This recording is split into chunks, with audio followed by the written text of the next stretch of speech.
آپ سوچئے بخاری شریف کی روایت ہے کہ قیامت کے دن سب سے پہلے 3 بندے جو جہنم میں ڈالے جائیں گے یہ کون ہوں گے؟ نہ شرابی ہوگا، نہ کوئی زانی ہوگا، نہ کوئی ڈاکو ہوگا. یہ گناہ کرنے والے لوگ نہیں ہوں گے، نیک لوگ ہوں گے. کون سے لوگ ہوں گے؟ حدیث پاک میں ہے اللہ تعالیٰ ایک عالم کو بلائیں گے اور پوچھیں گے کہ تو نے دنیا میں کیا کیا؟ وہ کہے گا اللہ میں نے تو بڑے مدرسے بنائے اور بڑا پڑھایا علم اور خوب پھیلایا اور دین کا کام کیا.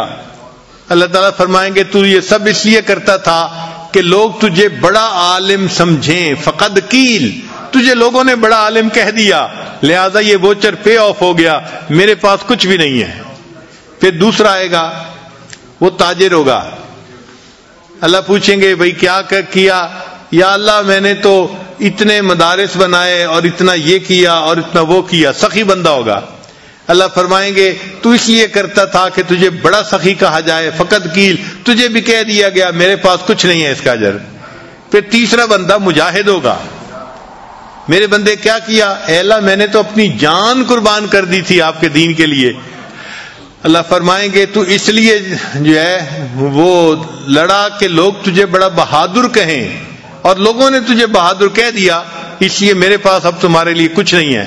حدیث پاک میں ہے پھر اللہ تعالیٰ فرشتوں کو فرمائیں گے ان تینوں بندوں کو لے کر جاؤ اور ان کو اونڈے منہ جہنم کے اندر جا کر ڈال دو. تو پہلا بندہ جو جہنم کے اندر جا رہا ہے وہ کوئی زانی شرابی نہیں ہے، وہ ریاکار عالم ہے، ریاکار سخی ہے، ریاکار مجاہد ہے، یعنی نیک کام کرنے والے لوگ ہیں. تو یہ تو بڑی ڈرنے والی بات ہے نا کہ زندگی نیکی میں گزری اور جہنم میں جانے میں سب سے پہلے.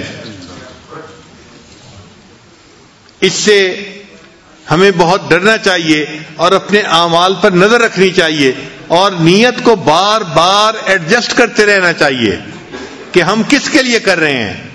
ہمیں جو کام کرنا ہے اللہ کے لیے یہ کام کرنا ہے، ہر کام اللہ کے لیے کرنا ہے. اللہ تعالیٰ ہمیں اخلاص والی نعمت عطا فرما دے. خالص چیز کی دنیا میں بھی قیمت زیادہ ہوتی ہے. آپ مارکیٹ میں جائیں نا، کسی کو کہیں جی مجھے خالص چیز چاہیے، وہ قیمت زیادہ مانگے گا. تو بھئی خالص چیز کی دنیا میں بھی قیمت زیادہ ہے اور خالص عمل کی اللہ کے ہاں بھی قیمت زیادہ ہے. اللہ تعالیٰ بھی اس پر خوب انسان کو اجر عطا فرماتے ہیں.